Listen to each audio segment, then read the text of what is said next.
नमस्कार किसान भाइयों। क्या आप जानते हैं कि गेहूं की 1 एकड़ फसल में अगर हम 25 से 30 क्विंटल की बम्पर पैदावार लेना चाहते हैं तो पौधे को अपने जीवन चक्र में कम से कम 16 प्रकार के पोषक तत्वों की आवश्यकता होती है। लेकिन हम और आप मुश्किल से 3 या 4 तत्व ही डालते हैं। हमारे देश में 99% किसान भाई वही पारंपरिक खेती कर रहे हैं जहाँ 1 कट्टा डीएपी और 2 कट्टा यूरिया को ही खेती का ब्रह्मास्त्र मान लिया गया है। यही कारण है कि आज हमारी मिट्टी की उपजाऊ क्षमता घट रही है और लागत बढ़ने के बावजूद उत्पादन स्थिर हो गया है। अगर आप जानना चाहते हैं कि कृषि विश्वविद्यालय के वैज्ञानिक और 30 क्विंटल प्रति एकड़ पैदावार लेने वाले प्रगतिशील किसान अपनी फसल में बेसल डोज से लेकर दाना भरने तक किस दिन कितनी मात्रा में और कौन सा खाद डालते हैं, तो ये वीडियो आपके खेती के तरीके को हमेशा के लिए बदल देगा। आज हम सिर्फ यूरिया डीएपी की बात नहीं करेंगे, बल्कि हम बात करेंगे उस संतुलित पोषण चार्ट की जिसमें कैल्शियम नाइट्रेट, मैंगनीज, कॉपर और ग्रोथ प्रमोटर्स का भी सही गणित शामिल है। स्वागत है आपका हमारे चैनल पर, जहां हम हवाई बातें नहीं बल्कि ठोस कृषि विज्ञान की बात करते हैं। वीडियो की गहराई में जाने से पहले और गेहूं का मास्टर प्लान समझने से पहले मेरी आपसे विनती है कि इस वीडियो को अभी लाइक करें और चैनल को सब्सक्राइब कर लें, क्योंकि ऐसी बारीकी से रिसर्च की गई जानकारी आपको हर जगह नहीं मिलेगी। अब पेन और डायरी उठा लीजिए और नोट कीजिए, लेकिन उससे पहले कमेंट बॉक्स में एक बहुत ही महत्वपूर्ण सवाल का जवाब दीजिए। क्या आपने कभी अपने गेहूं के खेत में मैंगनीज सल्फेट का प्रयोग किया है? हाँ या ना में जवाब लिखें, क्योंकि गेहूं में पीलापन और पैदावार घटने का यह एक बहुत बड़ा छुपा हुआ कारण है जिस पर हम आगे विस्तार से बात करेंगे। किसान भाइयों, सबसे पहले शुरुआत करते हैं बेसल डोज यानी बिजाई के समय दिए जाने वाले खाद से।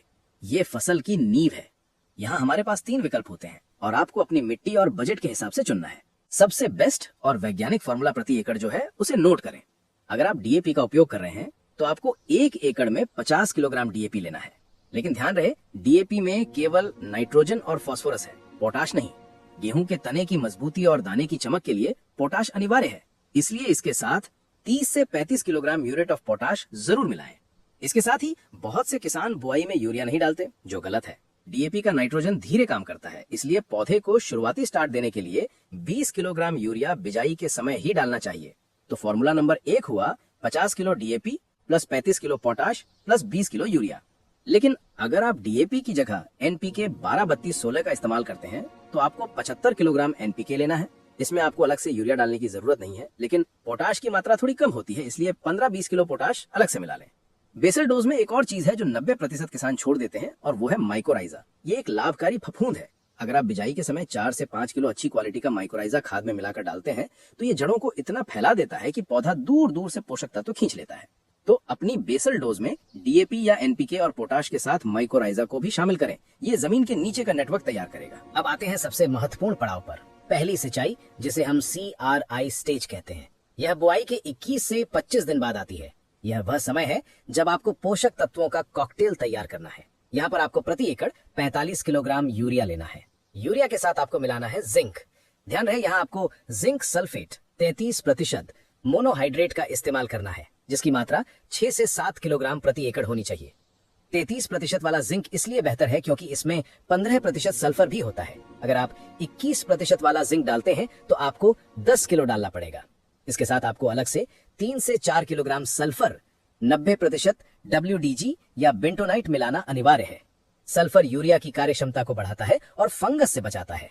पहली सिंचाई के इस कॉम्बिनेशन में 2 और चीजें हैं जो गेम चेंजर साबित होंगी।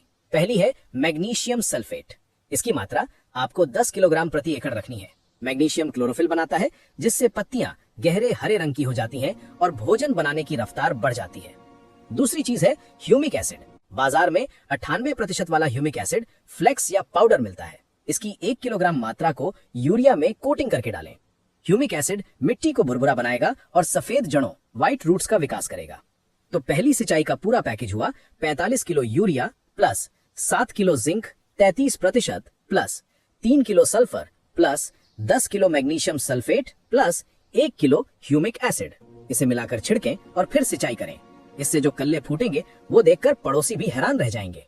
अब बात करते हैं दूसरी सिंचाई की, जो लगभग 40 से 45 दिन पर होती है।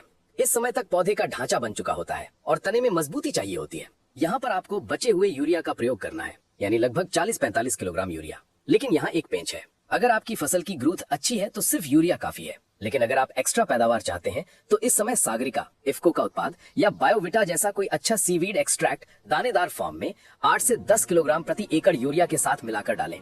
इसमें 60 से ज्यादा सूक्ष्म पोषक तत्व होते हैं जो पौधे के सर्वांगीण विकास में मदद करते हैं। दूसरी सिंचाई के आसपास ही एक समस्या आती है। रेतीली या हल्की जमीनों में गेहूं की पत्तियों पर भूरे या सलेटी रंग के धब्बे या धारियां दिखाई देती हैं। इसे किसान बीमारी समझ लेते हैं, लेकिन असल में ये मैंगनीज की कमी होती है। अगर आपको खेत में ऐसा दिखे तो जमीन में डालने से काम नहीं चलेगा। आपको 1 किलोग्राम मैंगनीज सल्फेट को 150 लीटर पानी में घोलकर तुरंत स्प्रे करना चाहिए। मैंगनीज की कमी से सीधा 4-5 क्विंटल पैदावार कम हो जाती है, इसलिए इस पर विशेष नजर रखें। इसके अलावा अगर आपने बीसल डोज में पोटाश नहीं डाला था, जो कि एक गलती थी, तो दूसरी सिंचाई पर आप यूरिया के साथ 20 से 25 किलो पोटाश डाल सकते हैं। हालांकि इसका रिजल्ट बेसल डोज जितना अच्छा नहीं मिलता। अब आती है तीसरी सिंचाई और गभोट अवस्था यानी हेडिंग स्टेज, जो लगभग 60 से 70 दिन के बीच होती है। यहाँ पर आपको जमीन में यूरिया डालना बिल्कुल बंद कर देना है। अब समय है स्प्रे के माध्यम से सीधे नसों में ताकत पहुंचाने का। इस समय तने के अंदर बाली बन रही होती है। यहाँ सबसे जरूरी है एनपीके 05234। इसकी मात्रा 1 किलोग्राम प्रति एकड़ रखनी है। 100 से 120 लीटर पानी में घोले। इसके साथ आपको मिलाना है बोरोन 20%। बोरोन की मात्रा 100 ग्राम प्रति एकड़ यानी पाउडर फॉर्म रखनी है। बोरोन परागण यानी पॉलिनेशन में मदद करता है, जिससे बाली का एक एक दाना भरता है, कोई भी दाना खाली नहीं रहता। ध्यान रखें, बोरोन की मात्रा 100 ग्राम से ज्यादा ना हो, वरना पत्तियां जल सकती हैं। 05234 और बोरोन का यह स्प्रे बालियों की लंबाई और दानों की संख्या बढ़ाएगा। इसके बाद जब बालियां पूरी तरह बाहर आ जाएं और दाने में दूध भरने लगे यानी मिल्किंग स्टेज लगभग 85 से 90 दिन, तब एक और खाद की जरूरत होती है। बहुत से किसान यहाँ रुक जाते हैं, लेकिन यही वो समय है जब आप दाने का वजन बढ़ा सकते हैं। यहाँ आपको स्प्रे करना है एनपीके 0050 यानी पोटेशियम सल्फेट का। मात्रा वही रहेगी 1 किलोग्राम प्रति एकड़। ये खाद दानों को पिचका हुआ नहीं रहने देगा, दाने मोटे और चमकदार बनेंगे। अगर इस समय तापमान बढ़ने लगे और गर्मी ज्यादा हो जाए तो आप 0050 के साथ दोबारा 100 ग्राम बोरॉन मिला सकते हैं, या फिर 0050 की जगह पोटेशियम शोनाइट का इस्तेमाल कर सकते हैं, जिसमें मैग्नीशियम भी होता है। यह स्प्रे फसल को लू से बचाएगा और दाने को सूखने नहीं देगा। एक और आधुनिक खाद है जिसकी चर्चा आजकल बहुत है, कैल्शियम नाइट्रेट।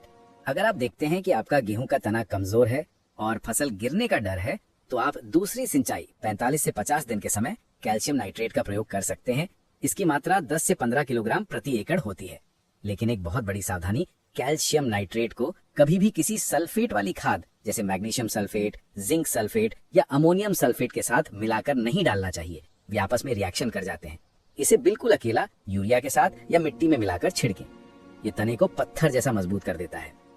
इसके अलावा एक तत्व और है, कॉपर यानी तांबा। कई बार गेहूं की पत्तियों की नोक ऊपर से सूखने लगती है और मुड़ जाती है जैसे चाबुक हो। ये कॉपर की कमी है। अगर ऐसा दिखे तो 500 ग्राम कॉपर ऑक्सीक्लोराइड या चेलेटेड कॉपर का स्प्रे किया जा सकता है। लेकिन आमतौर पर अगर आप ऊपर बताए गए जिंक, मैंगनीज और मैग्नीशियम का शेड्यूल फॉलो करते हैं तो कॉपर की दिक्कत कम ही आती है। अगर आप स्प्रे करने में सक्षम हैं तो बाजार में मिक्स माइक्रो न्यूट्रिएंट के पैकेट मिलते हैं, जिनमें zinc, iron, copper, manganese, boron सब मिक्स होता है। गभोट अवस्था से पहले 40-50 दिन पर एक स्प्रे इसका कर देने से छोटे मोटे सभी तत्वों की कमी पूरी हो जाती है। तो चलिए एक बार संक्षेप में फाइनल शेड्यूल को रिवाइज कर लेते हैं। बुआई यानी basal 50 kilo DAP, 35 kilo potash, 20 kilo urea, 5 kilo mycorrhiza. पहली सिंचाई 21 से 25 दिन पर 45 kilo urea, 7 kilo zinc 33%, 3 kilo sulphur 90%, 10 kilo magnesium sulphate, 1 kilo humic acid. दूसरी सिंचाई 40 से 45 दिन पर 40 से 45 kilo urea plus 10 kilo Sagarika growth promoter. अगर कमजोर तना हो तो अलग से कैल्शियम नाइट्रेट। तीसरी सिंचाई या गभोट 60 से 70 दिन पर स्प्रे करें एनपीके 05234 1 किलो प्लस बोलोन 20% 100 ग्राम। दुग्धावस्था 85 से 90 दिन पर स्प्रे करें एनपीके 0050 1 किलो। किसान भाइयों, खेती में संतुलन ही सफलता की कुंजी है। न कम डालना है, न जरूरत से ज्यादा डालना है। ऊपर बताया गया चार्ट एक आदर्श वैज्ञानिक चार्ट है जिसे लाखों किसानों ने अपनाया है और रिकॉर्ड उत्पादन प्राप्त किया है। अगर आप इस बार इस तरीके से खाद प्रबंधन करेंगे तो मैं दावे के साथ कह सकता हूं कि आपकी फसल इलाके में सबसे अलग और शानदार खड़ी होगी। याद रखिए, मैंगनीज की कमी पर नजर रखना और पहली सिंचाई पर खादों का सही मिश्रण बनाना ही आपकी जीत है। उम्मीद है ये विस्तृत जानकारी आपके बहुत काम आएगी। इतनी गहराई से रिसर्च करके स्क्रिप्ट तैयार करने में बहुत मेहनत लगती है, इसलिए अगर आपको ये जानकारी पसंद आई हो तो वीडियो को लाइक जरूर करें। आपका एक लाइक हमारा हौसला बढ़ाता है। अगर आपके खेत में कोई विशेष समस्या है या आप किसी और खाद के बारे में पूछना चाहते हैं तो कमेंट बॉक्स आपके लिए खुला है, विस्तार से अपना सवाल लिखें। इस वीडियो को अपने किसान ग्रुप्स में शेयर करें ताकि हर किसान भाई सही मात्रा और सही तरीका जान सके। मिलते हैं अगली वीडियो में एक और नई कृषि तकनीक के साथ। तब तक के लिए नमस्कार। जय जवान, जय किसान।